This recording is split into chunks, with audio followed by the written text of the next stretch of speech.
My name is Anula Zalewska. I come from Poland. I live in Germany, and I'm totally in love with Eastern Europe. So I'm very happy to be here at the European Ecotourism Conference. There's so much happening abroad in other parts of the world, and finally we are doing stuff in Europe. This is very exciting.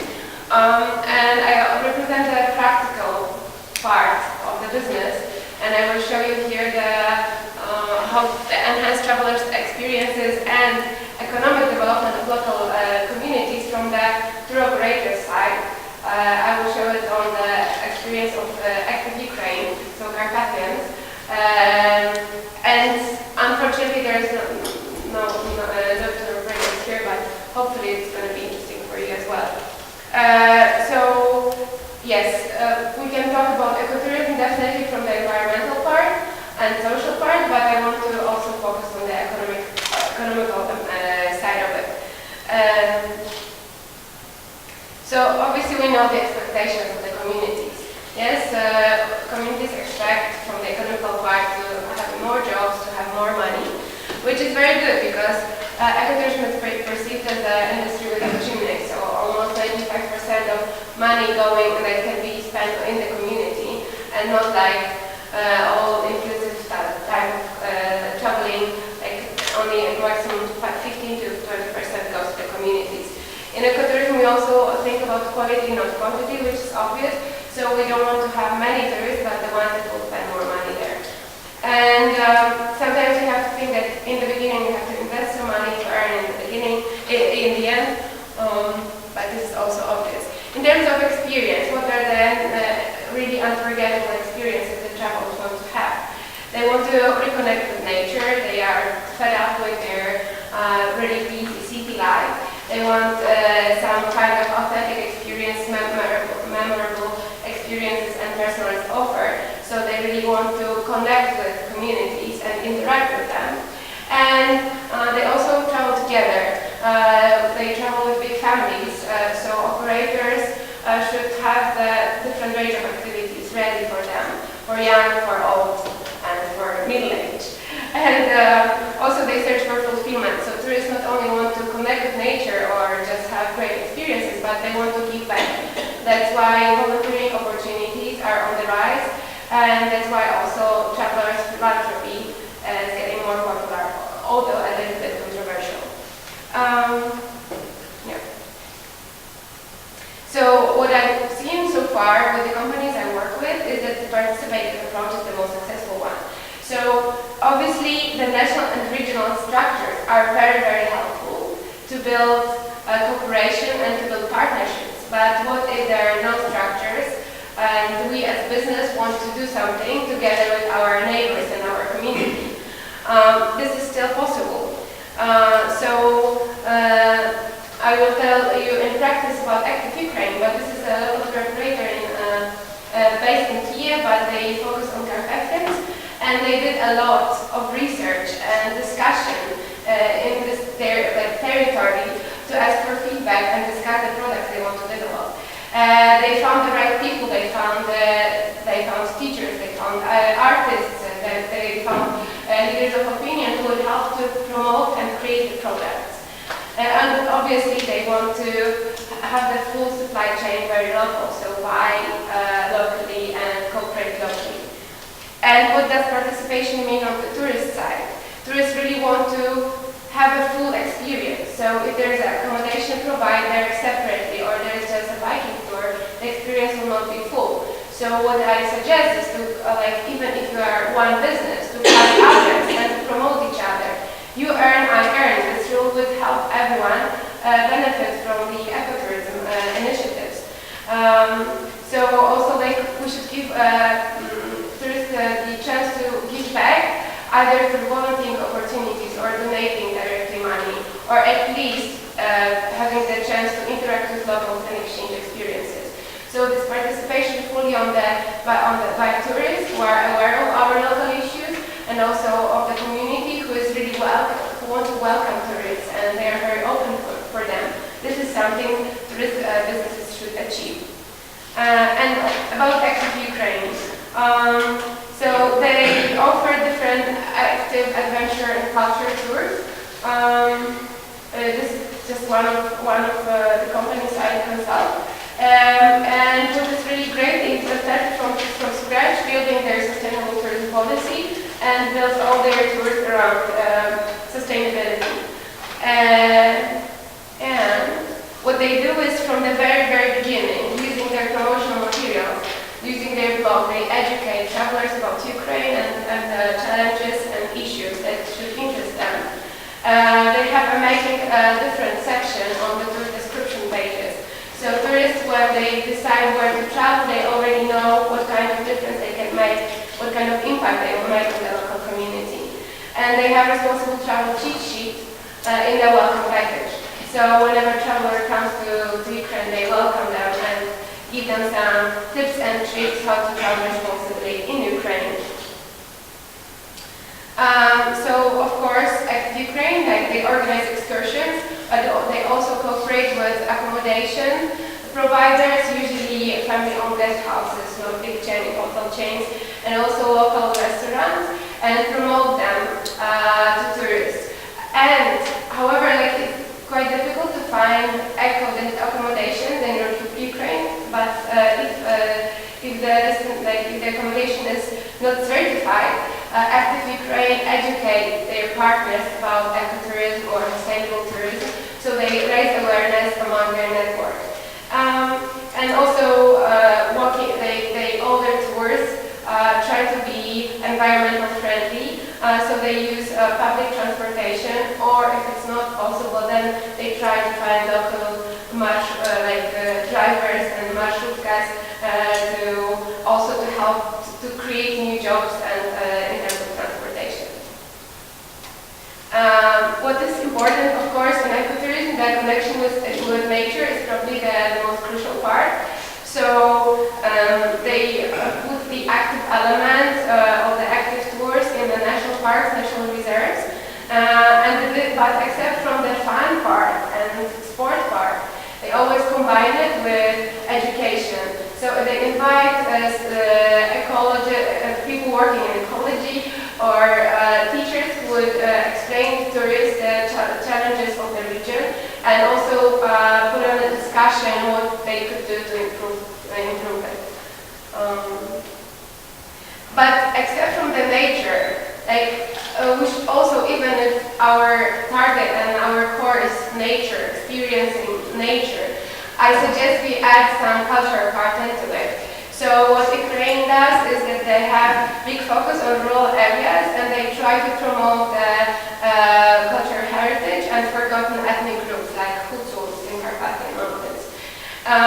They also, even if there is 2 days biking trip, they still invite travelers for workshops or cooking with the family, so they have the chance to interact with locals directly. And also they try to show them the real life of Ukrainian people in the villages. So even if the nature is our core, it's important to add some community and social stuff to the program. And giving back. I know that travelers' philanthropy is a little bit controversial. However, I still find it useful if we do it right.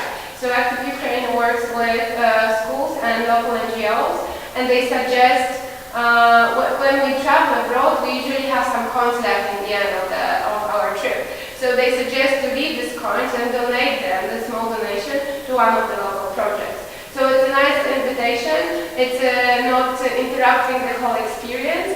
So this is one thing. Another thing is, if people are really into the community, they can go volunteering, for example, in their sanctuary or cleaning up the natural reserves. So this is how travelers can give back to the community. What is also important, Active Ukraine then stays in touch with the traveler and still encourages them to discover the region more, and also promotes their suppliers. So artists, they have a blog and they promote their artists on the website. They promote whatever local is created locally, local traditional food. So the marketing part here is extremely important, so that we can all benefit from ecotourism. Okay, so yes, we have to understand that happy community is happy tourists and the other way around in terms of economical development as well. And whenever we create a product, we should definitely start from the research and analysis. Because even if our product is really great, but maybe it doesn't fit the need of the community, or maybe it just somehow will not be approved by local leaders. So we should be definitely in touch. And that's why involvement of different stakeholders and suppliers is super crucial, and also educating them. So we are the role models, and we should educate people around us about sustainable issues and ecotourism in this case, even before they come to our country. So they are ready and they know what to do from the very beginning till the very end, and then we can also encourage them to come back. And also, very important, our products should be definitely constantly improved by feedback and discussion. So usually we forget about the evaluation at the end of the trip. Active Ukraine never does it. So they ask their customers to provide feedback in terms of connection with nature, but also connection with communities. And it gives a lot of great new ideas. It brings inspiration to create new tours and excursions. Yeah, so I think I'm done. I wrote here Poland, Germany, Russia.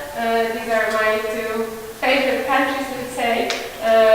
And I should also mention that I'm auditor for Green Globe, another certification scheme which is not focused on ecotourism but sustainability in general, but to fit in the topic of certification schemes. Thank you very much.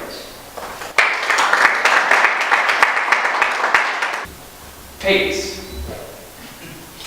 What do they have to do with creating quality ecotourism experiences and achieving sustainable destinations? Well, actually more than you might think. Yes, but I thought mainly you might be thinking about Romanian Christmas when you see this photo. Unfortunately, I'm talking about ecotourism. Hopefully by the end of this presentation, you will understand why I chose to start with this slide, and hopefully gain some ideas along the way. It's going to be very visual, so please take notes and give us some feedback at the end. Before I begin, I'd like to tell you a little story. In August 2011, I decided to leave my job working as a lawyer in the European Parliament. I was no longer fulfilled by my job as a lawyer and decided to learn about my passion, which is ecotourism. 2 years later, I'm standing here at the European Ecotourism Conference, and I really can't tell you how happy I am to be here. Now, this transition from the legal field to ecotourism would not have been possible without Cayuga and sustainable hospitality. Last year, I spent 3 months working with Cayuga, and I learned an incredible amount about ecotourism and sustainability. For that reason, I decided to speak to you today about the Cayuga approach to ecotourism and sustainable destinations, so that hopefully, let's get some water, you too can learn from these leaders in the field. To give you a little bit of background about Cayuga, they're based in San Jose, Costa Rica. They're a small company that manages 8 hotels throughout Costa Rica and Nicaragua. And they bring in, these hotels employ directly over 300 people and bring in $8 million a year. Cayuga is a twice winner of the Condé Nast World Saver Award, and one of these awards was given to it for being the most socially responsible small hotel chain in the world. When they won this award, they were voted the best in every category assessed, which included education programs, conservation, wildlife, preservation, both cultural and environmental, health, and doing it all. So these guys really do know what they're talking about. Examples of their hotels include the latest edition, which is Cura Design Villa, La Rios Eco Lodge, which is regarded by many as being one of the most respected ecologist in the world. Finca Rosa Blanca, which is just actually last week it was voted by Condé Nast readers as the best hotel in Central America. And Aredes del Mar, which is a 5-star hotel, in fact the only 5-star hotel that received 5 sustainability leaves under the Costa Rican certification for sustainable tourism. Now, today, the heading of today's topic is how do we create quality ecotourism experiences and achieve sustainable destinations. I want to focus on the first part of that first by telling you about the Cayuga experience, how they achieve their quality ecotourism experiences. It consists of 4 elements. The first one, most obvious, experience. Guests should have a unique experience that's hands-on, that appeals to all 5 senses. Imagine zipping through a rainforest canopy at 30 miles an hour, looking at the wildlife, smelling the trees, hearing the sounds. Or perhaps having breakfast with capuchin monkeys. Or finally, perhaps something more simple, hiring bikes and going and checking out the local villages. The second element is learn. Guests should come to a destination and learn by completely immersing themselves in something new. When I'm doing this, what I want you to do is think about your own destinations, your own countries. How can you create a unique experience for the first set of slides? And for this one, how can you create an experience where guests will learn, where they will be able to take back this information to their own countries and share it with people? Examples in Costa Rica of this included surfing with a local guide, making corn tortillas with a local mama from the village, or going on a nature guided walk with a local guide, learning about plant life and animal life. The third element is connect. Guests should be able to connect with the local people, make meaningful connections. How do they do that? Perhaps it's going to a local school. They can even participate, teach them English, see how they're educated there. Or take local dance lessons. Example again, Costa Rica, salsa lessons. Connecting with local people. Or perhaps getting to know the local staff member, talking about his family, his culture, his beliefs, or even connecting with the local animals. And then the final element of this Cayuga approach is relax. Many people forget this. People go on an ecotourism experience. They should also be able to unwind and relax after having been on a guided nature walk, for example. How might you relax? Swinging in a hammock, reading a book. Taking a private jacuzzi. This is luxurious, yes. This is in Aredes del Mar, the 5-star hotel. But it could be something as simple as, like I just showed you, swinging in a hammock. Or swimming in a chlorine-free pool with your eyes open. I don't know if you've ever done that, but it's a really great experience. Now coming to the second part, to the topic heading, achieving sustainable destinations. I think before I go on to show you these slides, I want to say, I give you a definition of what is a sustainable destination. That's something we need to work together towards and define that. My definition would be a destination that satisfies the requirements of today's society in a way that will preserve that location, that destination, for the requirements of the future generations. The Cayuga approach to doing this is threefold. They combine environmental sustainability factors, economic and social. Under environmental, the hotels that they build or that they're managing should have as little impact on the local environment as possible. Economically, it should be economically sustainable. Very important. If a hotel isn't financially viable, it won't be able to be successful. And social, you need to bring in local communities. Make sure that you support them, give them jobs, promote their cultures, for example, in a gift shop. How does Cayuga do it? Through these guys. In every one of their hotels, they have a sustainability coordinator. What is his job? He ensures that sustainability measures are implemented across the whole of the operations, from the management down to the cleaners and everyone involved in that hotel.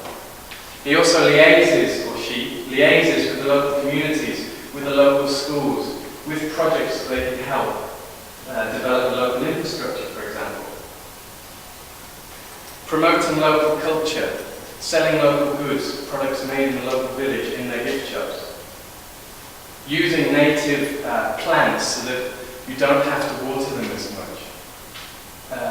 Monitoring the amount of water usage.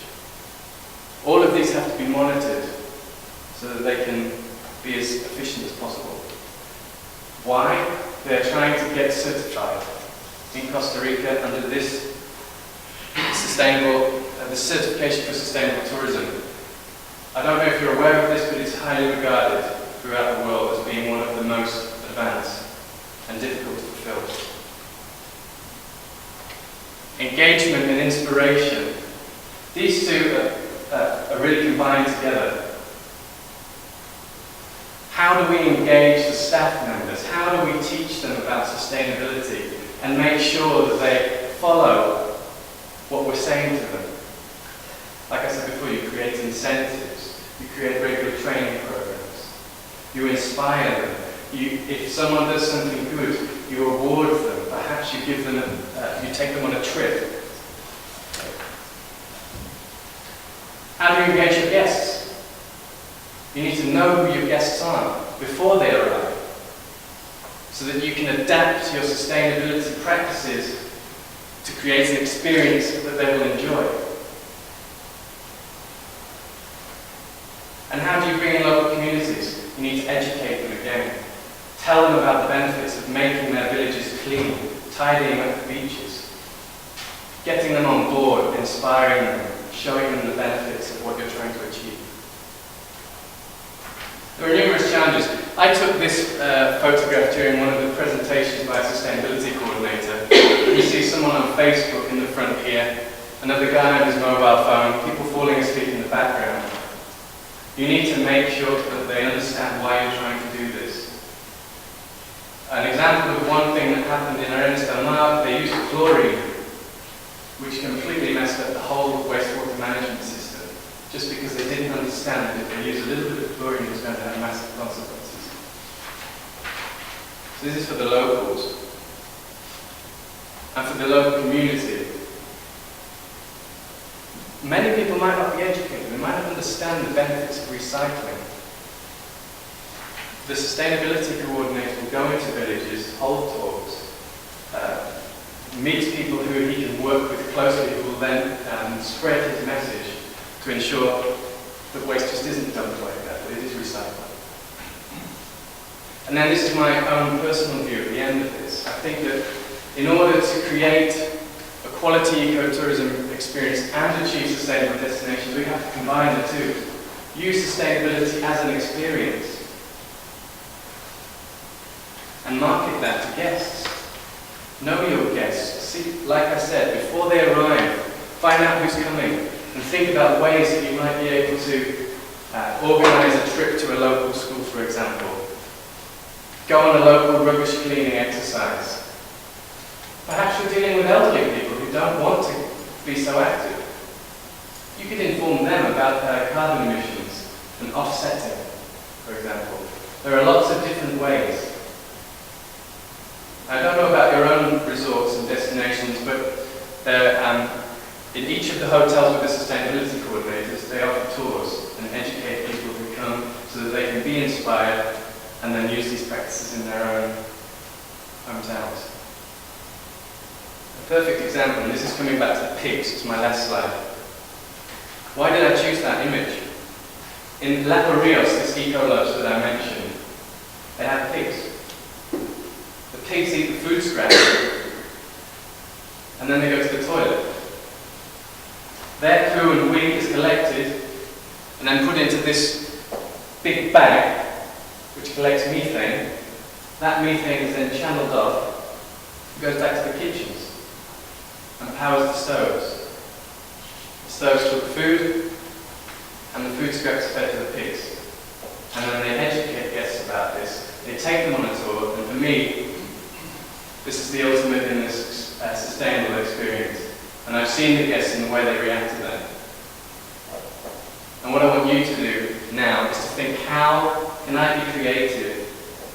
And using something as simple as a pig to create that sustainability experience. Okay? Thank you very much for this.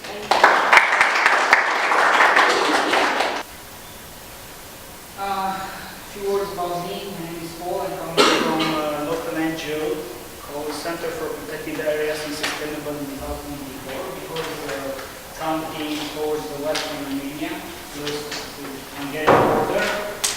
And we are managing a 30,000 site in the Western Carpathians. And in the last few years we focused a lot on show cave tourism and make it more sustainable and green, let's say. We are among the potential ecotourism destination in Romania, as Andrei Bruman already told you. We are over there in the northwest, in the Western Carpathians. And what's so interesting about our area, besides this large Natura 2000 site, we have some unique selling points, mainly related with caves and carp, as well local traditions, and the mountains in the area are very good, perfect, I would say, for hiking and biking. We also have some tourism infrastructure, not as much as we would like to have, but still something that we can rely on.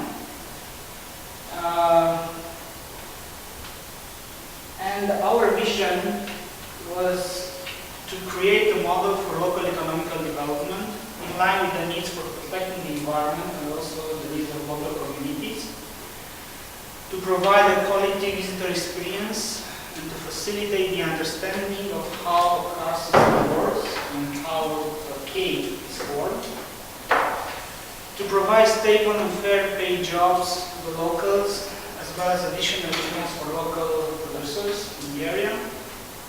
And even here, the last point, it's also very important, to earn some money as an NGO and reinvest these funds in the managing of Natura 2000 site that we have in custody. The old model in show cave tourism was based on very old-fashioned cave lighting with warm light, which, as you can see, affects the microclimate in the cave. The pathways were made out of concrete and iron, which again had a very big impact in the environment. The guiding was quite impersonal, and there were very interpretation opportunities for visitors. And because the show caves are seen more as a business than protecting the environment, the companies or the initiatives which are running them, they're not really taking care about the sensitive environment in which they're running their operation. So they want as much money as possible. They don't mind if there are many visitors or too large groups or some periods which are very sensitive and they should limit their visit.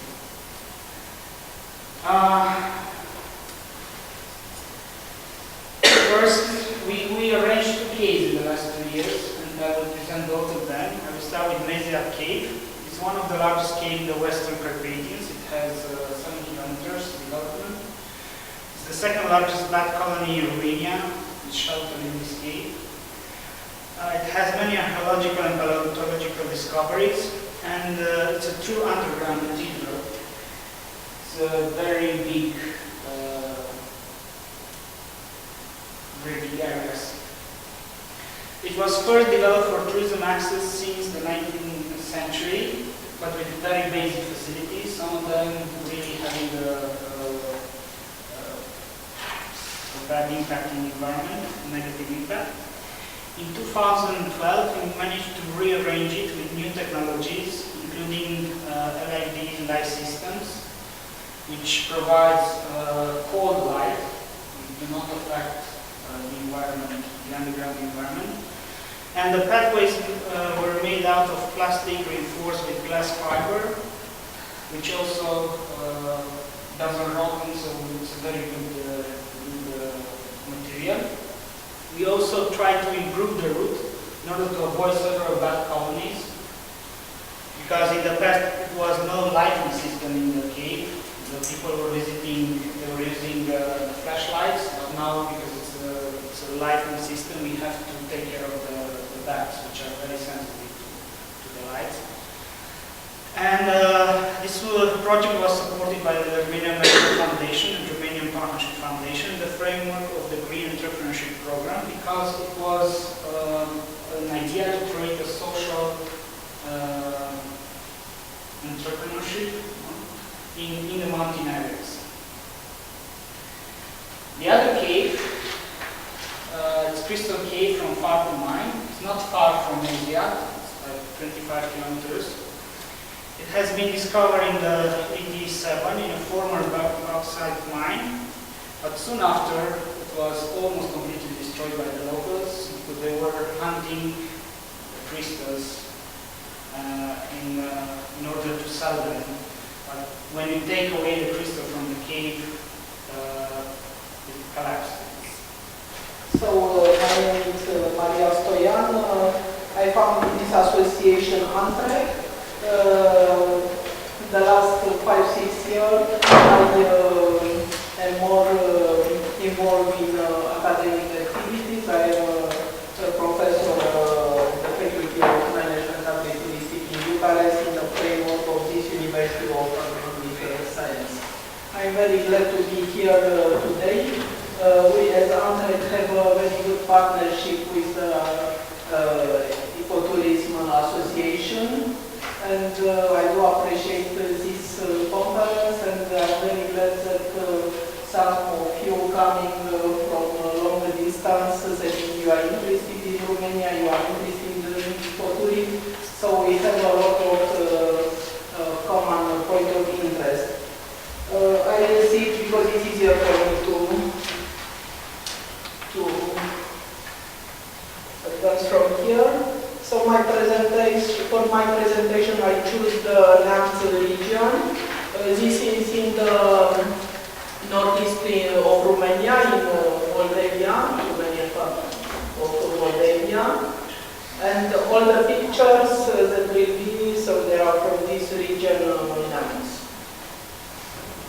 So a few words about my association, ANTREC, so was set up in '94, so next year we celebrate 20 years. And our association includes the word ecologic, especially to emphasize the fact that we are preoccupied from this concept from the point of view of the owner of guest houses, but also from the point of view of the visitor, the tourist. About ANTREC, so it's a non-profit organization. In fact, there are a network of guest houses and farmhouses. There are more than 3,500 homologated guest houses and farmhouses, so gathering over 50,000 seats in over 1,000 villages. When I started this activity in Romania, there was no legislation, no regulation, nothing about this, and through our activity of blogging, now there are legislation to diversify.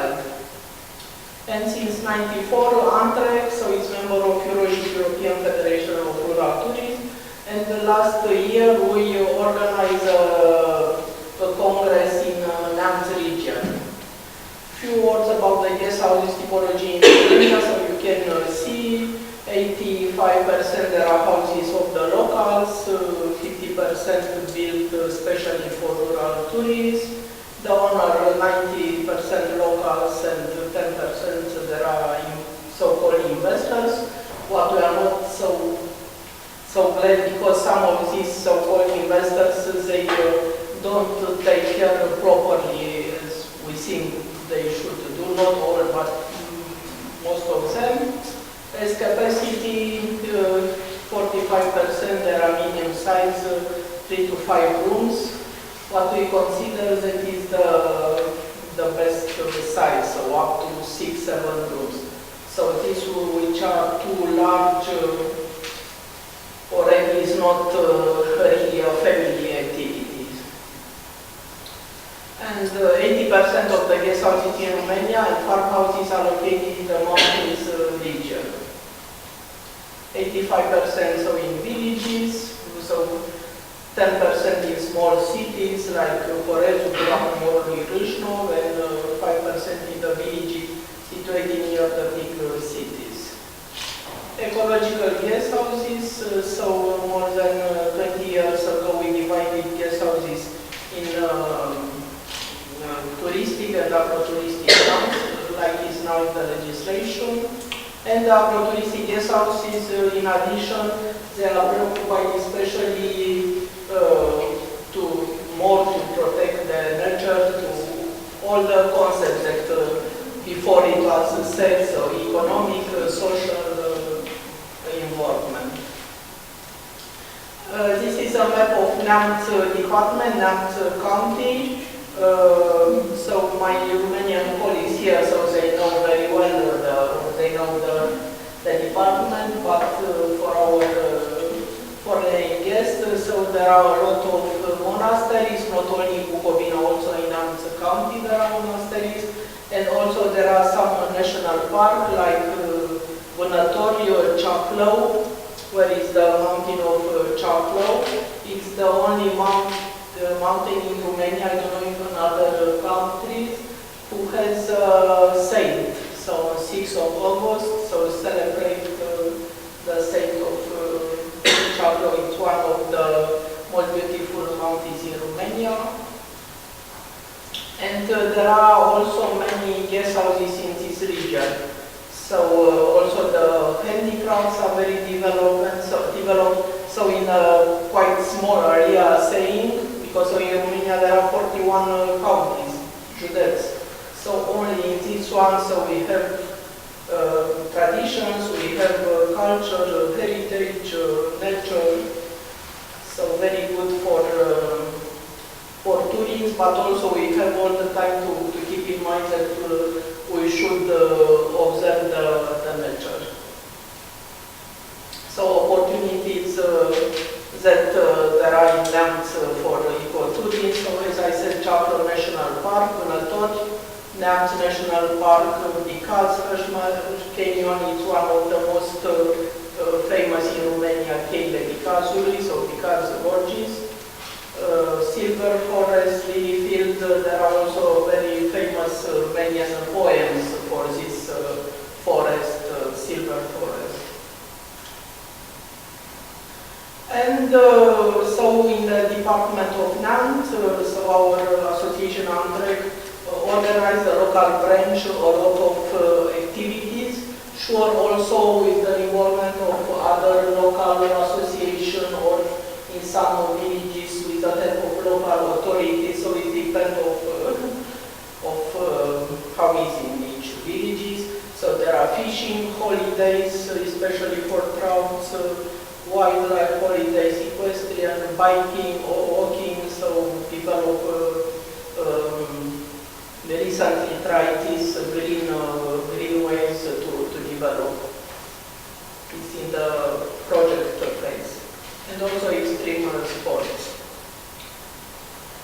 The last years we try to organize some events like festivals where I involve the local people, they try to put into value the tradition, and also we try to involve the children and the young people, because it's very important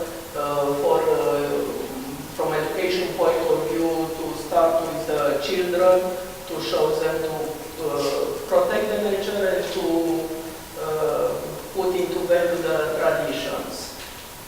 So Antregnam organized a Hymns Festival. This year it's even this weekend, the first weekend. There are very famous in Romania, Hanul Rampuței, and next to them there is another inn, so and you know that in the few centuries ago, so in the inns there are a lot of activity, music, celebration, and we try to put into value again this atmosphere, the inn atmosphere. Also in the Neamț County, Antregnam organized Young Creangă Story Festival. Young Creangă is the most famous Romanian writers for children. And the cover with Dowry, I don't know if it's exactly translation, it's a popular art festival. Eco offers of guest houses, marketing made by guest houses should be first of all a responsible one. We try also to teach them how to use more social media. And it's important for the visitors when they choose a guest house to know if the guest house, even if it's not really eco-label, but if it's a guest house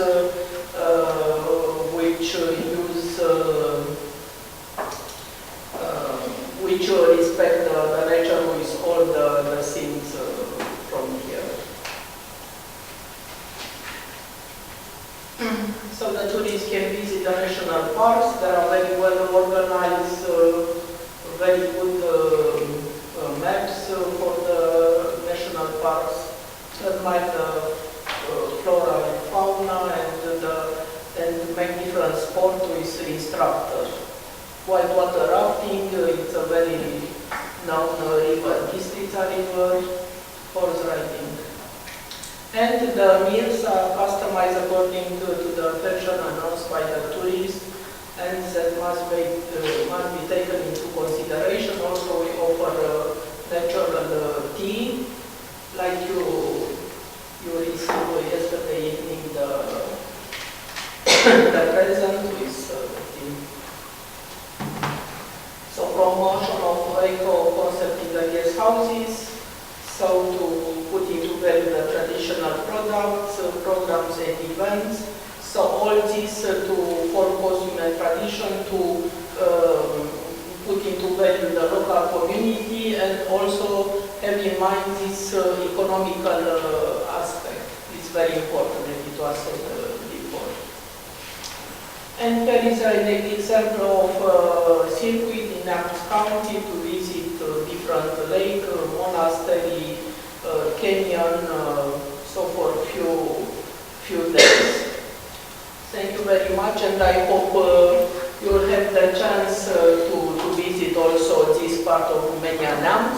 Here there are this catalog we produce under the project of Social European Fund. There are guest houses in Romania.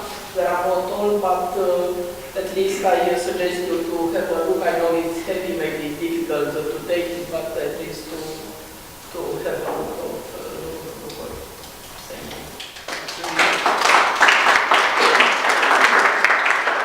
So, my name is Robert Pope.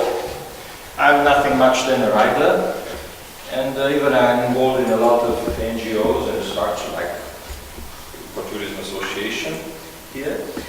We try to present in a way a different Carpathian.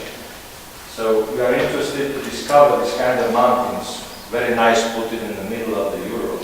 If we measure the Euro mountains to the Atlantic Ocean in the middle, just find nice mountains in a nice country. And we are thinking a lot about a lost civilization, which found here in the Arch of Carpathian a sort of natural fortress where they developed a nice civilization because all the conditions are very generous, and a generous nature, we love to say. a lot of text. Our communicator officer said that it's better to provide the text than nice words. But I'm interested to show you some pictures about how it looks.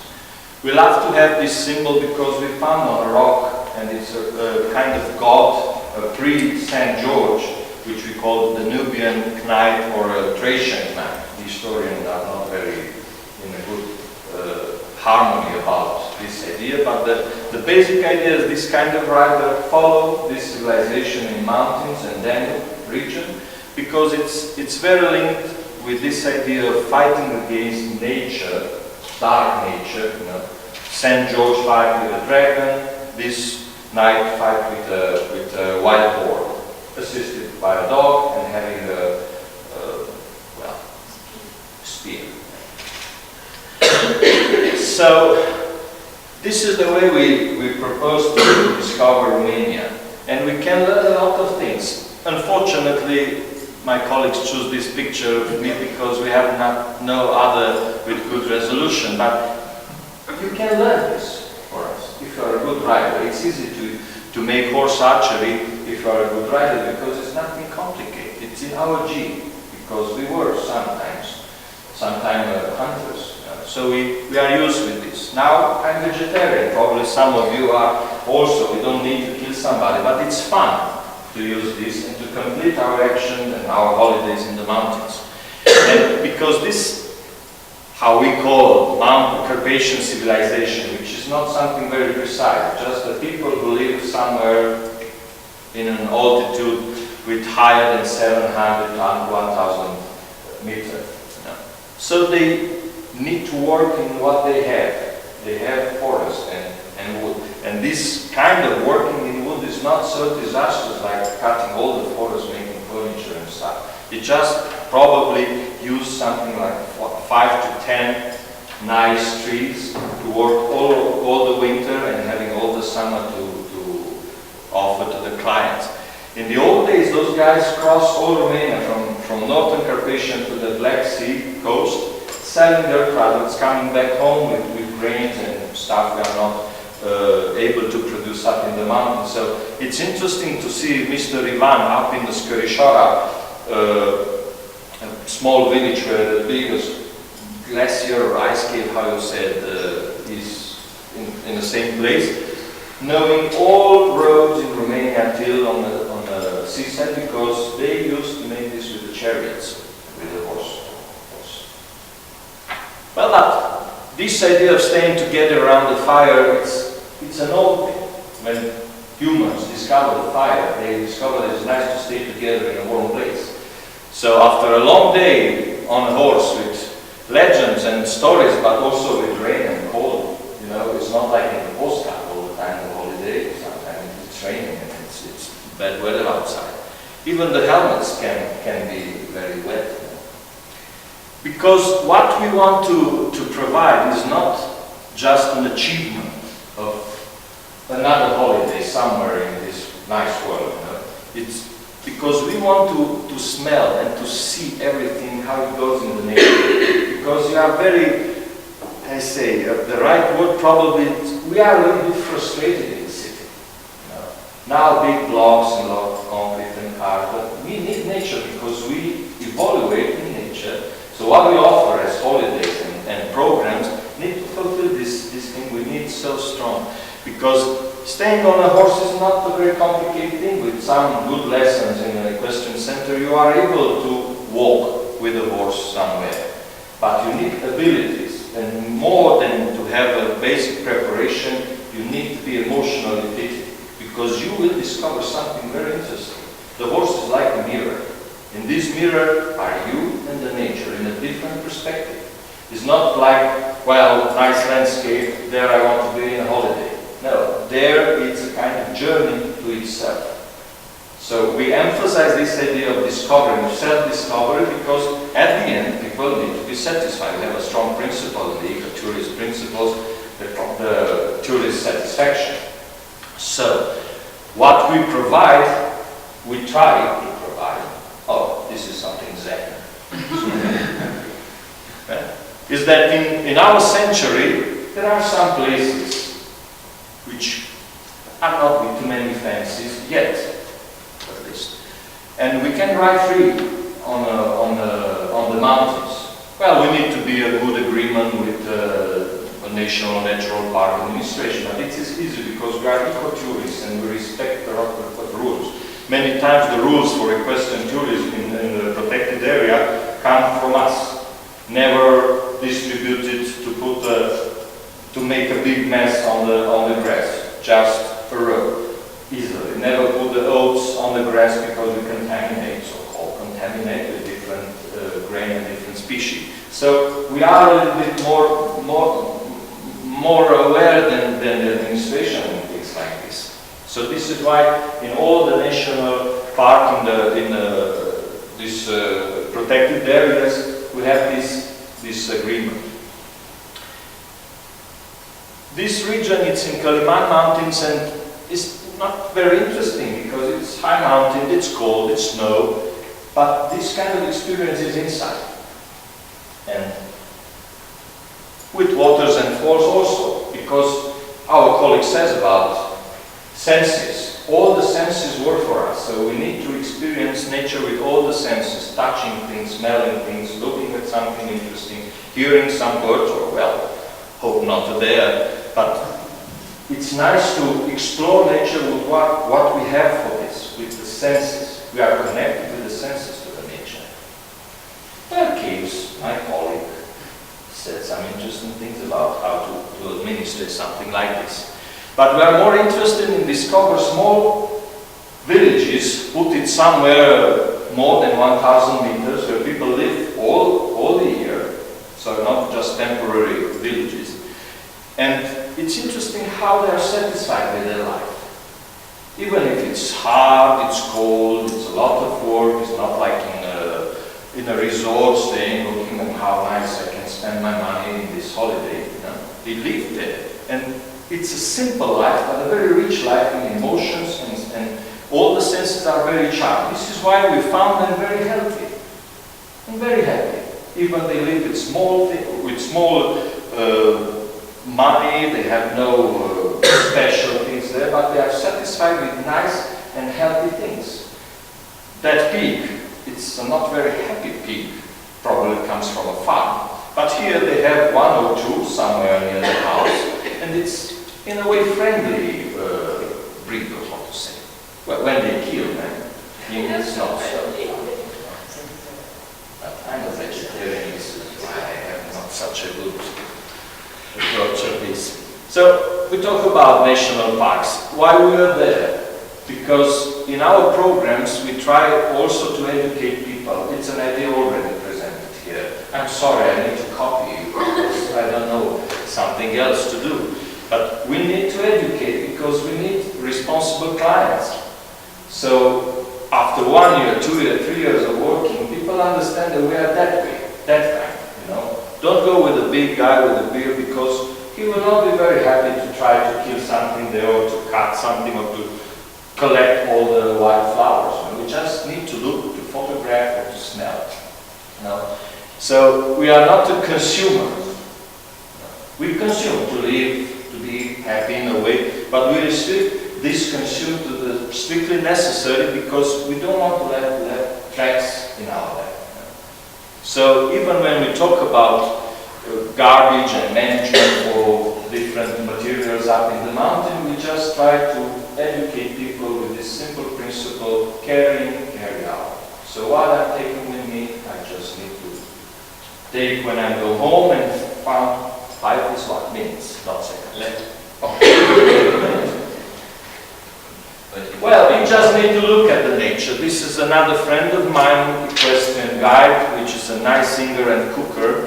But here, I found this picture, it's just because this idea of looking at something, not touching, not destroying, just look what it is. Do I need to go near the object, or I just evaluate from a good distance to take all the impressions without touching or destroying them? And well, the surprise comes when being on a horse we discover this is a temporary, how do I say, not quite a village, settlement for the summer. People prepare a lot of good stuff for eating because they work a lot, so when they prepare a sort of polenta enriched with a lot of fatty things, is because they work all day long with the woods. One day riding is not such a hard work, so if you eat just a portion of this kind of polenta, it's hard for the liver. But the impressions are very strong because you connect this kind of civilization of people working and living in the mountain with their horses, because they pull the logs with the horses there. Well, another, how do I say, inhabitant, it's correct. They are there for us, no, for them. It's hard to see her there. He's not interested to see her there. It's better to see his tracks. So we are against this kind of photo shooting, all the crazy people in observatory, even if it's a very ecotouristic thing, and we have friends which work with this. But I don't want to make this connection between humans and bears if not necessary. No. So seeing the tracks, it's spectacular. He was there, and it's nice and enough to understand that it's his place. How many minutes? And it's fresh, so he's not ready.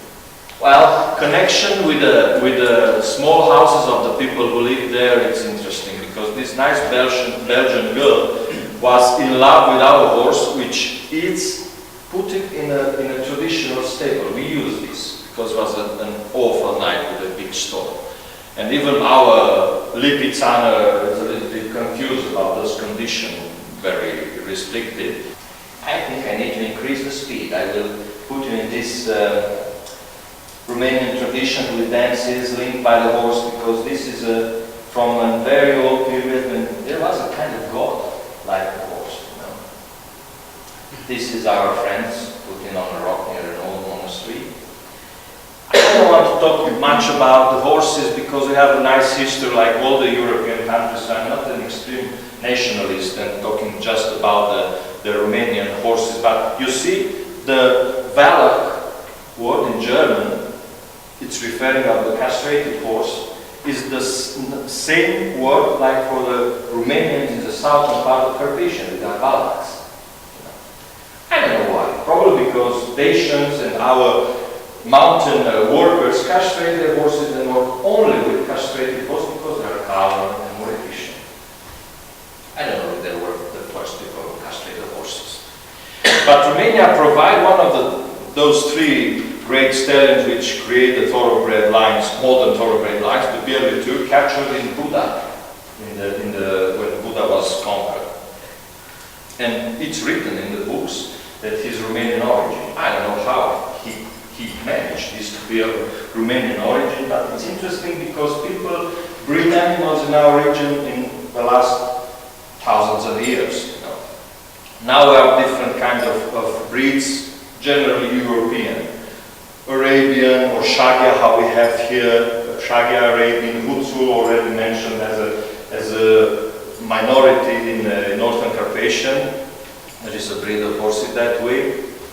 Anyhow, all the kind of horses, Romanian horses, we found this is a painter, an Austrian painter, Schiller, who has something like 20 big pictures with horses in Romania, because he was fascinated. These strong horses with very, very fine legs, sort of oriental type.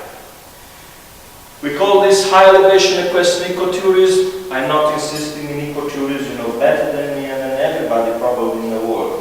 But I just want to say a word about the equestrian guides we prepared.